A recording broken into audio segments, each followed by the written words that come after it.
if we ceased enforcing our financial policy on the rest of the world, then our money would probably collapse very quickly. There's never been a government that wasn't owned by the rich. If there's no store of value, then it's not a money. They're selling you that we're going to do all this stuff and we're going to tax the rich, but it's never happened.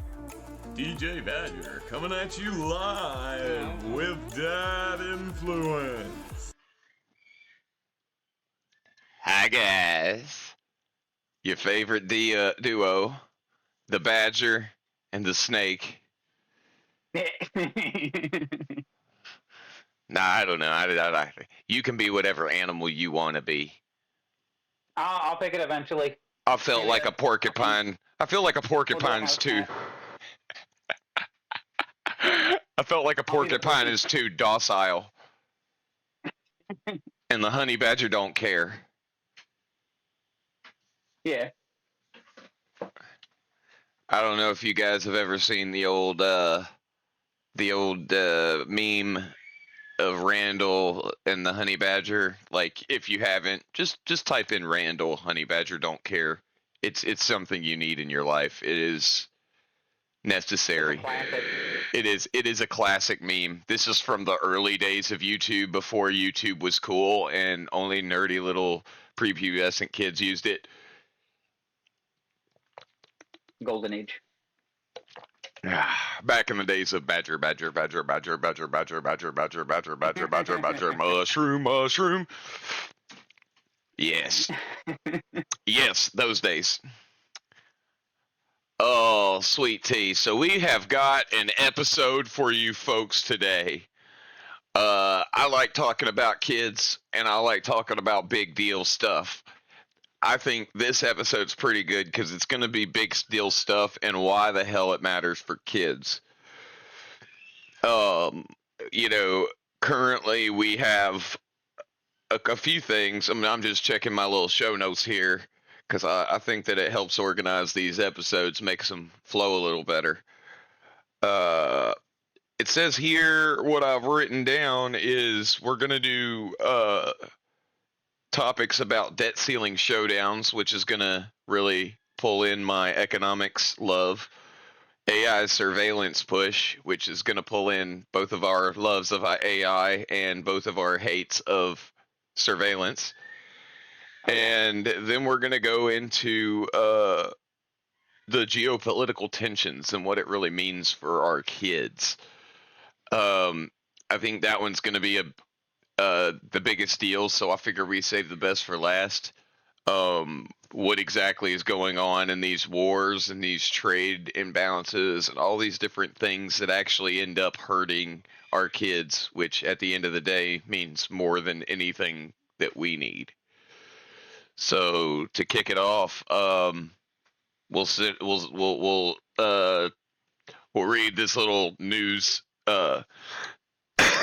tidbit and kind of speak from there. Congress is locked in a bitter fight over raising the debt ceiling, with a May 29th, 2025 deadline looming. We have social media trending with doomsday forecasts, economic forecasts, and raging over spending cuts versus tax hikes. Parent groups are venting about rising costs and shaky futures. A default could tank markets, and the stakes are sky high.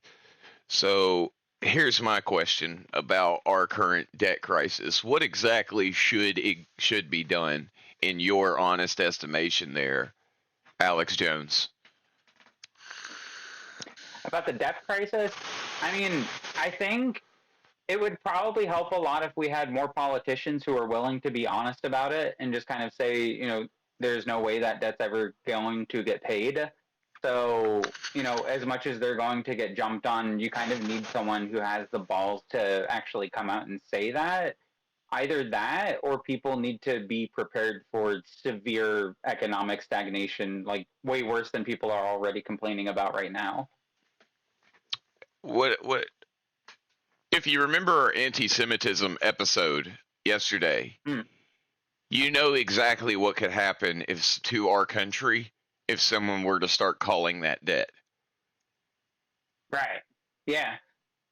Well, yeah, I mean, people aren't necessarily going to be like, oh, we have to suddenly start paying all of this back because the government can't just make that money. Either it's either going to hyperinflate the currency or, they have to You could tax create everyone also a back. situation that's similar to a bank run.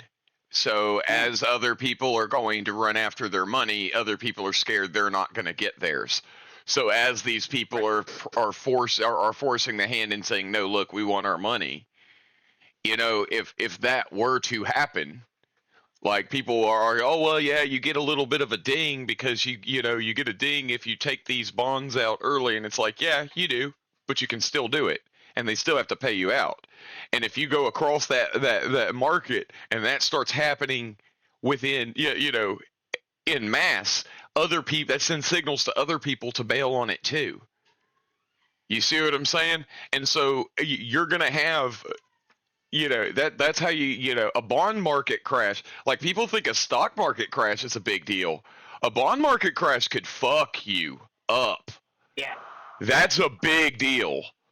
Like, and that's not a game. And the thing about it is these guys every day, like, I don't know, me and you, we're not old men, but we're not young either. So, Right. like, I think we can both look around and say, hey, at least since I was a kid, it's been on the news that they need to raise the debt ceiling again. They need to raise the debt ceiling again. Oh, if we don't raise the debt ceiling again, we're going to default. We need to raise the debt ceiling. Yeah. It's like, and if you guys don't know what a debt ceiling is, it's the limit on your credit card. They're literally saying we've spent so much into debt that we need to raise the limit on our credit card or else we're going to default. That's what they're saying. So And credit card companies will let you do that sometimes, but after you are doing that for 30 years, that's not even the point that I'm making. We set our own credit limit when Right. it comes to so the question I'm really getting at the end of the day is if we've been doing this for the last 30 years as if we were planning on eventually paying this off, when are we going to stop pretending and just say, hey, we need a credit card without a limit? Or we're going to go and start actually slashing this spending. Which is why, I think me and you have both talked about like how Doge was so disappointing because Congress and all these other guys never really cut any of these things. They didn't go deep enough. And it seems like the guy got disappointed and dipped off because there wasn't really any. There's no need to martyr yourself for a cause that's not even happening. Well, and then I don't really see all the typical people that would be like defending, like, well, compromises need to be made when it comes to like the budget and everything that's passed. But it was also a disappointment on Donald Trump seeing how like, oh, the budget actually isn't decreasing this year. Well, that's kind of what I'm saying is it's like it's not like you had people like Thomas Massey and Rand Paul who were totally willing and behind. Okay, well, if you're going to cut this stuff, I'm going to cut it from the budget. Let's do this. So you had people who were willing to do this, but two people in two different branches of Congress is worthless. Especially when the president of the United States, who hired you to do this job, is undermining you on national television. You know what I'm saying? So it's just like it's one of those things. It's just like I don't. My cousin, he'll love that I'm going to say this because he always jokes around whenever I'm talking about politics because I get real heated, and he always comes back with it with a, "Do you blame him?" Right. But do you blame them? And in this situation, I mean, truthfully, I don't blame them. Right. You know what I'm saying? It's like, yeah, why are you going to rake yourself over the coals, destroy your businesses when you could just take a step back and play ball and get all the money? You know what I mean? Yeah. I can play this and instead of starting a war with Donald Trump over, hey, this is exactly what you asked me to do, I could say, never mind, not do it, and get all my contracts and shut my mouth and get paid. Yeah, that's kind of like the easy way. Which is like I said, what I expected Elon Musk to do from the very beginning. And this is what I was saying, when they first floated the idea of Doge. Mhm. Was I was like, it's a good idea, but the idea that this man is going to put everything that he has on the line and take all these hits for something that's probably not even going to happen is very unlikely. And I will give him the credit that I do think he went further than I thought he would. If that makes but sense. It's hard to say. I mean, like, I would never put myself into that position as someone who's, like, I don't know, technically in like lower middle or like middle class. So thinking that like, technically the wealthiest man in the world would put himself into a position where he's risking that much is pretty wild. Well, I think that a lot of people don't actually, they think about it like, oh, he's got money, so he's fine. He's got what is the Patrick McDavid, the fuck you money? I think there's something identical to fuck you money that's a little bit stronger than fuck you money, and it's nothing to lose. Yeah. And the thing is like, yeah, I you need someone in there with nothing to lose. And not just one person. You need a shitload of people in there with nothing to lose, and real principles. Good luck with that. Nothing to lose in solid principles. Yeah. That's kind of like the theory that democracy can work. So, like, if everyone that's in the government is that person, right? Then, it might work pretty well. But that's the flaw of democracy that I've always kind of really pushed at people to really kind of think about, is the fact that, like, you have a situation, like, let's put the biggest glaring flaw of democracy up here. People point at our system and go, look, we always have the shiniest of two turds. Why is it that every time we have like a shitty version of shitty versus shitty? Right? Like, why is that? Is that an accident? Do you think that's an accident? Why is it always happening? Right? Now, you could go the conspiratorial route and be like, oh, it's because they're selecting the people for us. Or you could realize the real truth of the matter is that, like, the majority, the absolute majority of people who want a job like this are not good people. Right. It's that simple. Yeah. You have a job that says, hey, you can have power over other human beings. Who does that attract? It attracts people who want to do that. So like, if you're attracting people with a level of ego that thinks they can rule other human beings, right? Then you literally have a selection pool of the worst people there are. Right. Yeah, and so you get to find the shiniest of the shittiest. And that's what you get out of democracy, no matter where it's done and who it's done with. Because the people who actually should rule generally don't want to. I was going to say the people that you end up with are the people that look around at their community and are like, yeah, I could do things better than all of these people. Like, and that's the person you get in there. And a lot of times that's an egomaniac. So yeah.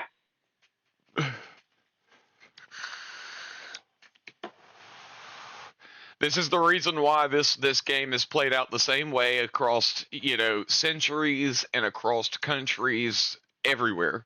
Because at the end of the day, the type of people who think I can be in charge are generally not good people.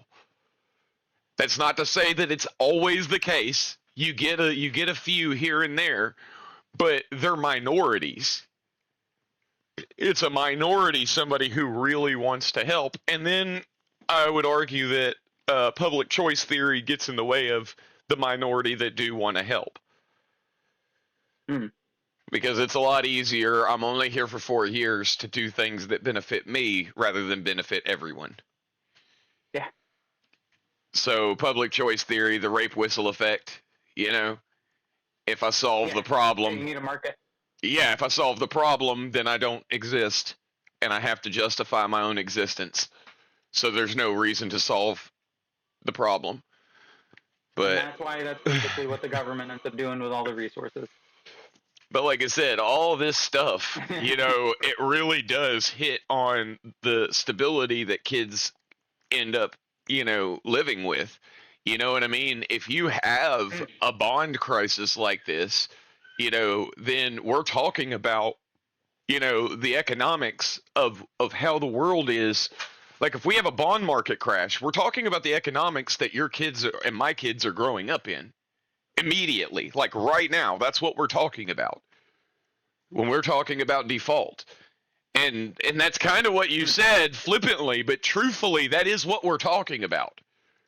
Yeah. We're talking about the bond market crashing. You know what I mean? And to be fair, to be fair, that's not great. Like we're talking really like I said, 1930s Germany inflation overnight. Yeah. You know what I'm saying? Like the shit that sent them into a homicidal rage against the world. And that's not what you want out of America, given the kind of guns and weapons we have. Well, and how many people are on ADHD medication? And if you want to be honest, if you if you want to think about it, like that might be part of the reason no one's calling the bluff and coming for the money. Yeah. It's because they know the homicidal rage that the U.S. could put out is insane. Yeah. Like we could end the world over this. And so like this is not something to take lightly. And this is actually something that our my good boy Javier Milei is having to deal with in Argentina. Of you can't just do all of it all at once, because if you do, the crazy shock is going to piss so many people off that it'll just completely remove the idea of you ever doing it in the future. Yeah, and part of the problems with that is as you were mentioning before, when that much inflation is damaged, especially with, people like us, that's not just messing with us and our lives, how we're able to provide for our families and just live through our lives, but it also demoralizes us for what our children are going to be inheriting from us. And honestly, our children's children also, like our grandkids, like, because the economic effects don't end in like a few years from something like that. Yep. But at the same time, what are we talking about on the other end when we're raising the debt ceiling?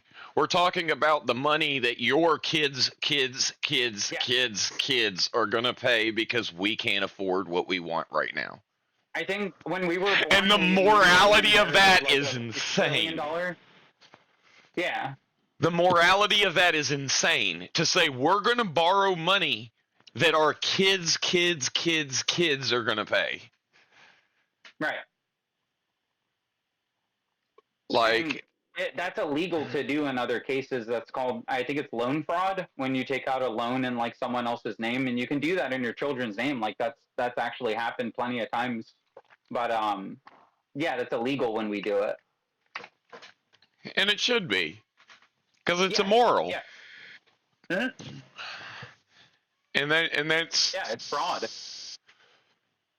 That's just, it's saddening to me that like this is even seen as an option.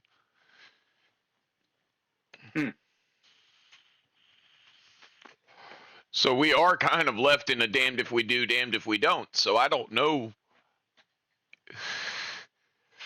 If we're going to be honest, I don't know what the best option forward is. Whatever it is, it's going to have to be a soft landing, and it's going to have to be, we're not going to keep raising this up. We're going to start dropping it down and cutting.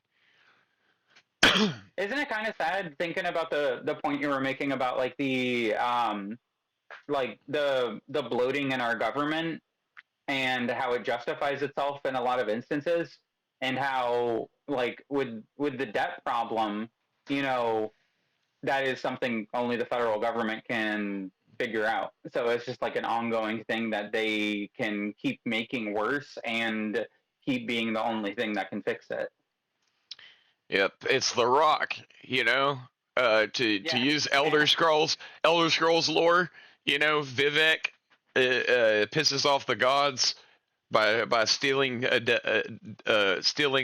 godhood, And when he steals godhood, the gods throw a rock at him, and he suspends it over the city and says, as long as you guys worship me and believe in me, my power as a god will be strong and this rock will stay up. And that's basically what we're doing. As long as you guys believe in me and let me do what I want to do, this rock will stay up. The second you stop, I'm dropping the rock on everybody's head. We're all dying together. So they're holding us hostage. Point blank. That's what this debt ceiling is it's the rock over all of our heads, and they're saying, hey, if you make us drop it, we're all gonna die. So what do you want to do? Do you want us to drop it? $33 trillion, bud? You got her? All right, then you need to believe in us and worship us and do exactly as we say, or we're dropping the rock on your head. Interest rates going up, taxes going up, you know, all the same thing. But the thing about it is all of this, it's money, right? That's spent in all of this cases. So like, you got to realize this is still being taxed out of us through inflation as that money circulates. Yeah. So it's one of those things that even if you know they're like, oh well, we haven't actually taxed this back from you. It's like, yeah, but we're still paying taxes on it until you do. Yeah, and I'm actually paying more than I was before. I'm paying interest. I'm literally paying interest on it. Yeah. So to move to the next segment, we're talking about AI surveillance. Let's read this here. It says a May 27th, 2025 proposal to expand AI-driven surveillance, facial recognition, predictive policing is trending hard. We got privacy gurus battling security wonks, and people are split between safety and dystopian fears. All over social media. It's a clash over tech's grip on our lives. So it's looking like our kids are going to grow up with AI tracking their every move, school cameras, social media, and even public parks. Proponents say this could curb crime, but it risks raising them in a surveillance state where free thought or rebellion gets flagged. Their privacy and boldness are on the line.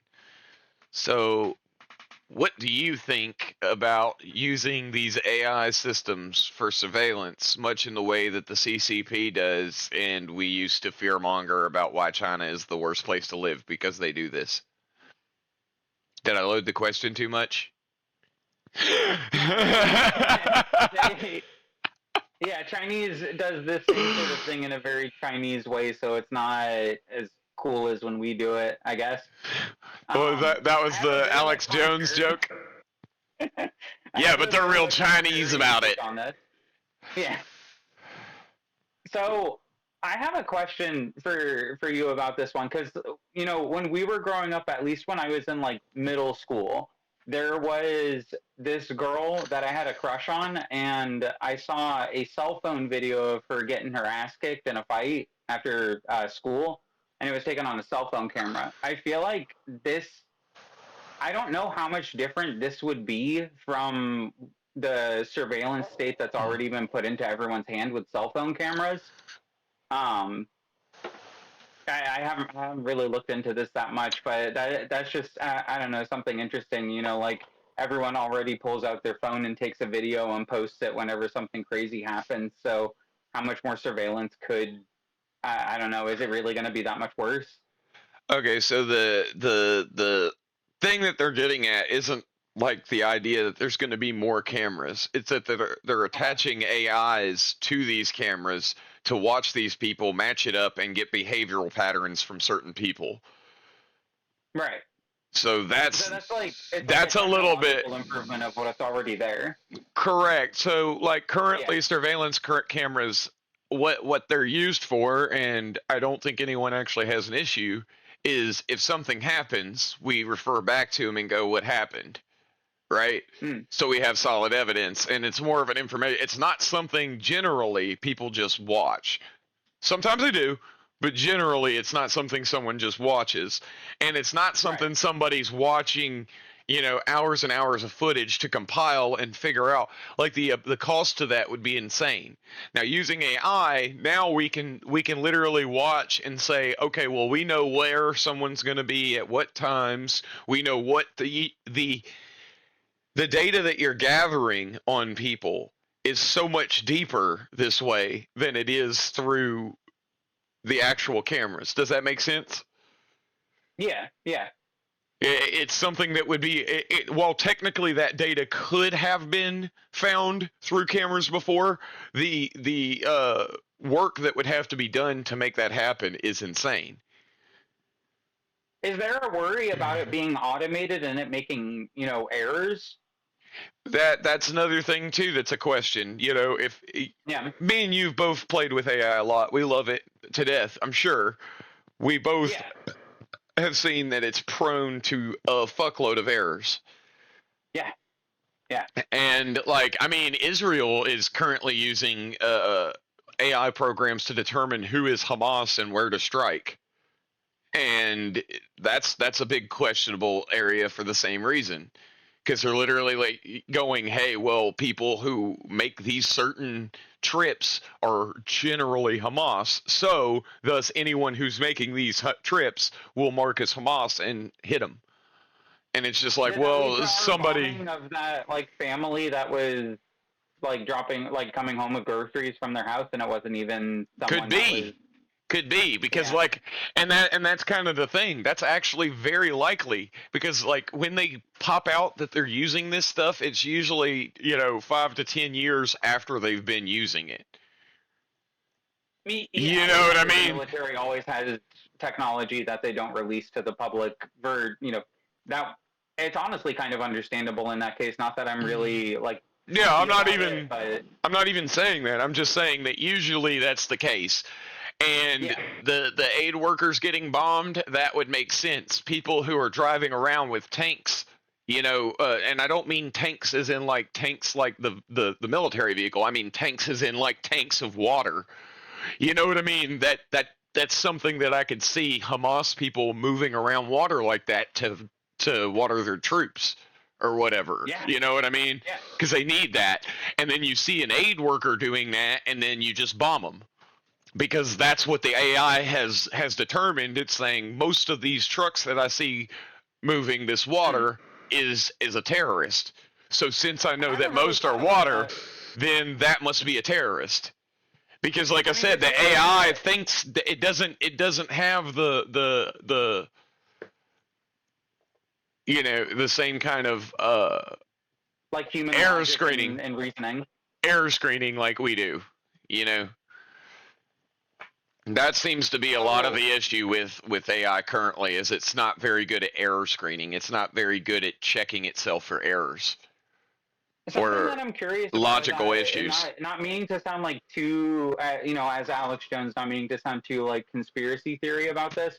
I wonder if a lot of those sort of errors that are happening is because they already have the technology. A lot of this warfare is conducted with drones already that could be easily piloted by an AI that was trained to do it.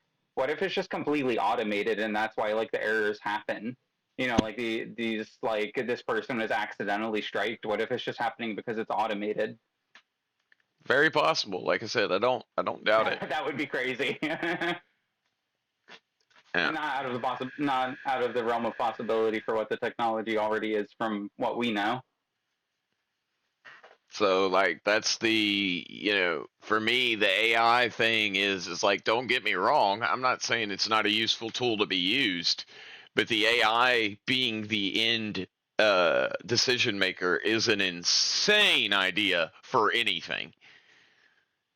You know what I mean? Because like I said, in a few different instances being proposed, and I'm not a huge fan of that at all. because that's the whole point of people is that people are very good at finding errors like that. We really are, and this is part of the reason why we have politics, because like we really do have a very good ability of finding any error in anyone's issue, in anyone's idea, or Yeah, something we perceive to be an error. You know, and so Yeah. like there's something that like it doesn't seem necessarily that AI is great at that unless you Right. tell it to do it. You know what I mean? And it's almost like you're going to have to program that as a default, is to always poke holes.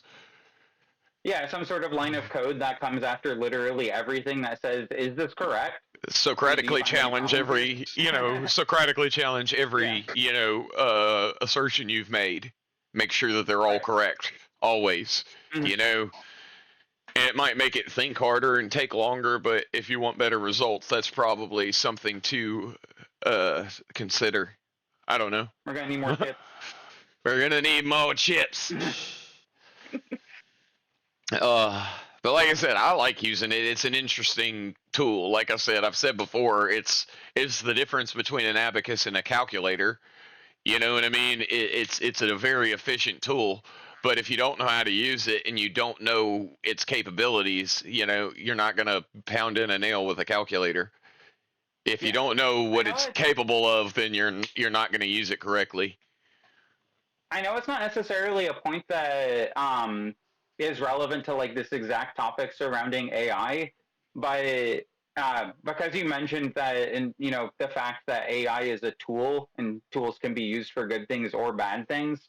Another big concern that I specifically have for like children and young adults that are going to be growing up with AI being so much more of a prevalent thing is the chatbots and how much that's going to be a problem, because we see in younger generations how they're already like over time becoming less and less prone to socializing with the world around them. So that you're gonna have, like AI girlfriends and boyfriends becoming more and more popular, and people building like an actual relationship with a computer instead of an actual human. That's another thing that I think people really need to be working on sheltering their children from, especially coming out of a generation that's doing a lot of the like iPhone parenting with their children. Like just put technology in front of them to distract them. I don't know. That's gonna be a weird one. I'm curious. I'm curious as to what the knowledge base will end up saying about this. Because to Steelman, the other end of this, because I'm not necessarily sure how this is going to end up playing out, right? Because like for example, with me and you have talked about, we debate with our AI. Do we not debate with anyone else? Or do we use it to become sharper when we do debate with other people? And so I'm kind of curious as to how much this might end up helping people communicate with each other, in that like it gives them that practice in a setting where there is no rejection. It gives you that practice, and Does that make sense? rejection, but at the same time, it removes consequences. So if someone just realizes, "Hey, I Well, can again, doing this with that sounds like a design flaw per se. You know what I mean? Like, yeah, for example, like I'm saying that, like, if you had it to where you could start to learn how you need to talk to other people, if that makes sense, as a social, like, I think that there's a lot of this kind of stuff that I think would be a very effective tool from a therapy standpoint. And I don't necessarily mean just like I'm crazy therapy. I mean, like, I want to learn how to talk to people better. I want to learn how to debate better. I want to learn, like, this is a tool that, like, the reason why it's good that it can mimic a human is actually what makes it useful from that standpoint. Does that make sense? yeah. So It really depends on how the tool is used.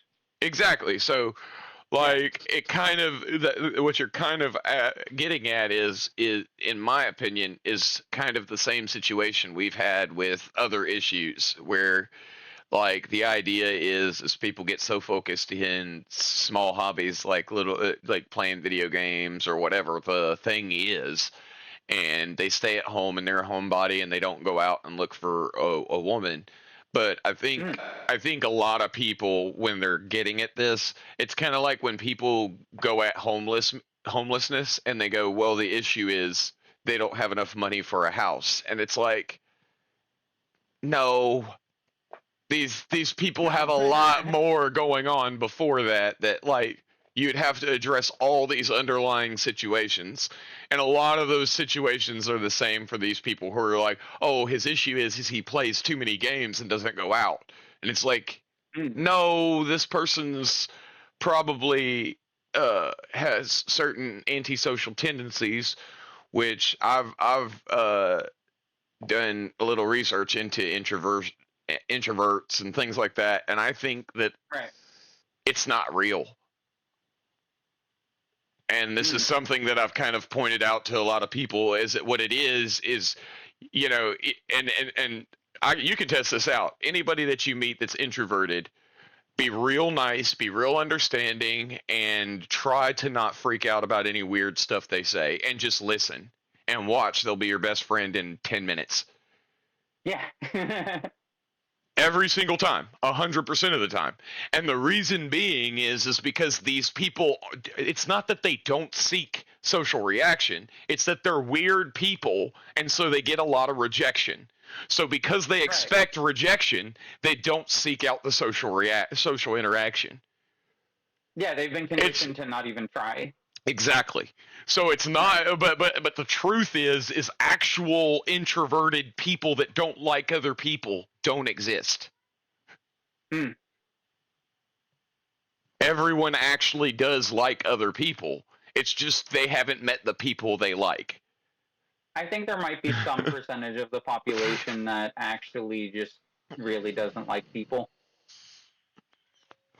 Well, yeah, but I'm saying that deeper sort of mental illness things, not just like. But that's what I'm saying. That's considered antisocial personality disorder. It's a very pretty dress.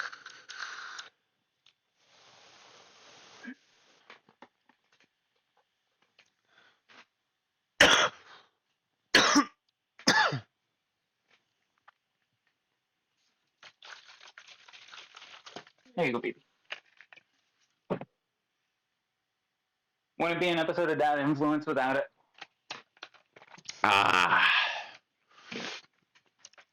I'll probably end up having to cut it. I'll probably end up cutting it out because I'm gonna have to sit here and play with the sound. I'm sure, because I didn't adjust any of the settings before we recorded, so I'm probably gonna be louder than you again. No problem. Yeah. So I figured out how to adjust that though, so that'll be cool. Yeah. But what were we talking about? We were talking about AI stuff. We could move to the third segment. Next topic. Alrighty. Yeah, exactly. Like that's a issue. It's a very pretty dress. All right, the last topic. It's going to be geopolitical tensions and global stability. So I think we all know about the U.S.-China trade war situation. Trump had a nice little talk about how that could affect our kids, and I literally have talked about this with Alex a few times, actually, outside of the podcast. But this is something that I've said. I actually agree with Trump in what he's saying, but I don't think it's his decision to make for us. I will actually agree with Trump in regards to my own specific family. My kids have too many toys. They have too many toys. Like, I look around and I'm like, what do you need all this stuff for? I guarantee you I could probably go through here, grab half the toys that my son owns, put it all into a bag, throw it in the attic, and he wouldn't even notice.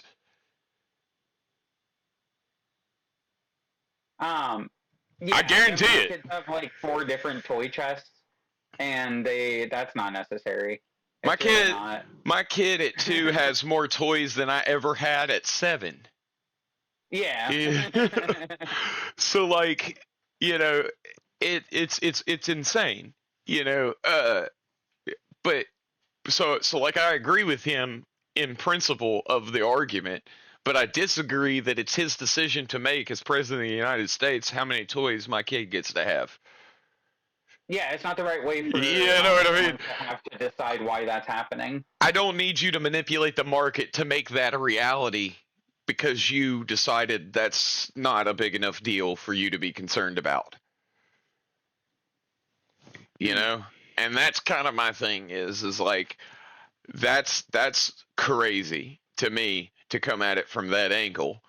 But I think you also had something to say on that, right? You said something about at least he's actually saying there's going to be some shit going down. Oh yeah, I was saying it's funny how like, you know, everyone says that they always want like a politician to actually be honest about the effects of the policy that they're implementing, and then like the people that view Trump with a more like adversarial view jump on him immediately and are like, I can't believe he actually said this, and instead of like when someone passes an increased spending bill and, you know, telling you like, oh yeah, it's just business as usual, just adding on more trillions of dollars of debt to you guys. Of course, he did it in his own Trumpian way, where, like, when people were literally going, "Hey, are you saying that means prices are going to go up?" He's like, "No, no, no, everything's going to be fine." Come on, bro. You were almost there. You were almost there to honest politician. Then you had to fuck it up, right? Yeah, but like, at least in a moment. At least in a moment. At least in a moment. Yeah. But like, yeah, I mean, truthfully, they all kind of half-ass say the quiet part out loud and then completely deny it in the same fucking breath. So I would honestly challenge you on that and say that that's actually something that I've seen numerous politicians say, "Oh, well, yeah, this is going to be totally fine and great," and "Oh, well, there might be some pain in the beginning," or like, you know what I mean? They'll do all of that shit, and then, no, no, no, no, I never said that. Like Obama. Oh no, I never said you were gonna. Yeah, I never said that you were gonna be able to keep your original health insurance provider. I was, you know, I thought that's what they'll bullshit their way out of it. But like I said, I like never made any recommendations for lockdowns. exactly. Actually, no, that was the FDA and the CDC. You know what I'm saying? Like, yeah, they all, and then if you go and you actually go to dig in, you'll see how they worded it was a little funky, and you're like, oh, so you said this in such a way that we would all interpret it this way. But later, when we all try to poke holes in what you say, you go, oh no, see, I legalized it. It was gain of function of concern. Yeah, there was a loophole. It turns out they're all actually lawyers. Like, well, that's what happens when you put nothing but lawyers in fucking DC. Yeah, exactly.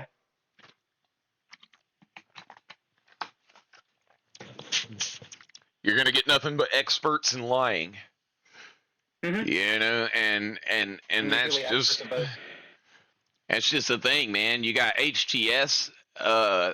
They're controlling Syria now.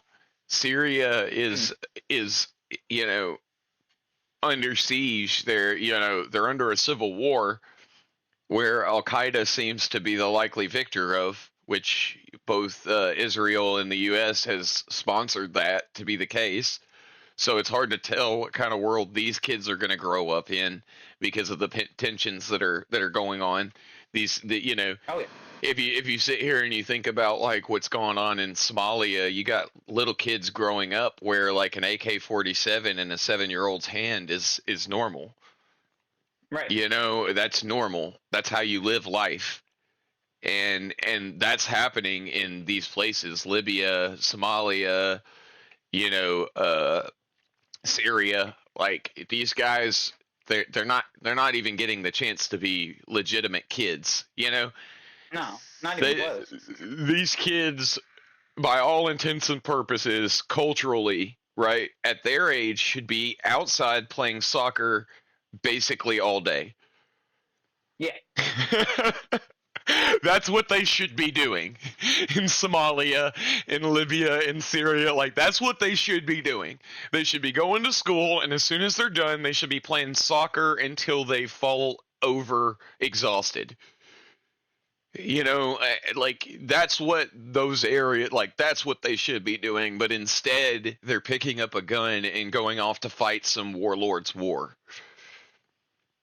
You know, and this to me is just insane. You know, you see, you have kids watching other kids that they grow up with being blown to bits and shot and killed and losing limbs, sold into slavery. Like, this kind of stuff is not just a little game for a chess game for everyone to play while we're playing Empire. Like, there are direct effects to children all over the world for the things that we do. Oh yeah. You know, Palestine, you know, the area of Gaza and all that, this is fertile land for people to grow stuff. Go look into it. It's good land. Not when you're bombing the shit out of it, but it's good land. And these people are starving. All of the land with uranium. Well, not uranium, but shit, just blowing it up with regular bombs contaminates it. You know, the scorched earth. There's a reason they used to burn fields as they go through with armies, because what that does to the soil. It's sad too to me, because it's just like we're ruining so much of everything. Like, I think the best, like, if I could shout from the rooftops anybody to listen to, from an artistic standpoint, it's Kanan, and he's a Somalian artist. Perhaps I'll put a link in the description to some of his stuff. But he's a Somalian artist, and he goes into that deep where he's saying that because he's a refugee from Somalia, and he grew up in that, you know, and he's a refugee, and he went to Canada.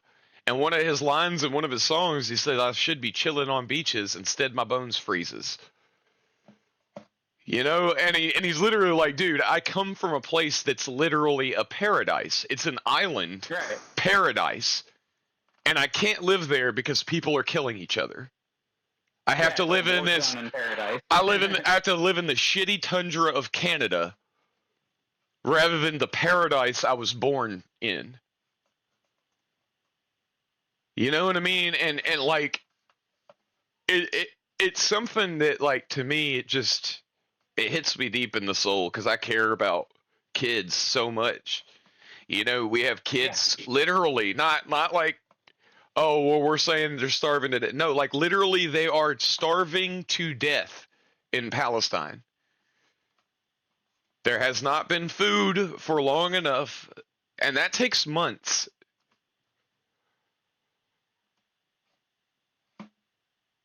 It's not malnutrition. They died because they didn't have enough food. And to me, this is just like, you can have whatever feelings you have for the bad guys involved in any situation, because I'm not justifying these people or saying they're good people. But I am saying that there's no chance in hell you can make any argument that these kids bear any responsibility or should be bearing any of the cost.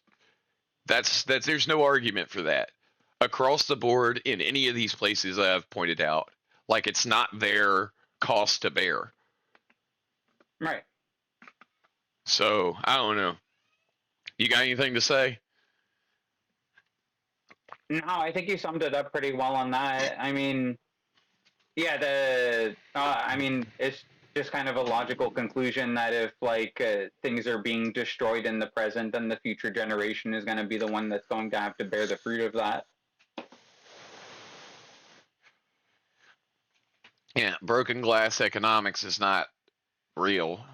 The idea that, you know, well, there'll be all these jobs in rebuilding and all this, it's like, yeah, no, that's not how things work. Because now that's cost loss that could have been invested into growth. When you pay the cost in rebuilding, you lose the cost of growth. This is the reason why these people are in the position they are. You've said it yourself. We're gonna bomb them into the Stone Age. So if you keep starting over from the Stone Age, you're not going to be able to have any chance to liberalize. You're not going to have any chance to set all these goals. And, you know, we all know the hierarchy of values really starts with, can I eat? Yeah. You know, and bare minimum. If there's bombs raining overhead, it's a lot harder to choose the guy who's saying, hey, maybe women should have rights, over the guy who's saying, I want to go get the guys who's dropping the bombs. Yeah, those are the guys that killed your dad. And the thing about it is you have to realize that if you ever want to succeed in, having a peaceful world, and you ever want to succeed in seeing children flourish, which is, in my opinion, the number one goal that we should all have, Hmm. we should be Well, willing to that's what about sacrifice planting as many. trees that won't grow Yeah. until your kids get to rest in the shade of them or something like that. Yeah, plant the seed of the tree that you will never see the shade of. Yeah. And there And there comes time that we need to all do our part in doing that. You well, that's know, also not something that you can cause from the government. it is. It is exactly what you're saying. Yeah, it's something that we have to do, irrespective of the government. Yeah. There is a truth to the what do you call them? What's his name? I think it was Steve Bannon that said it. Was it? He said politics is downstream of culture.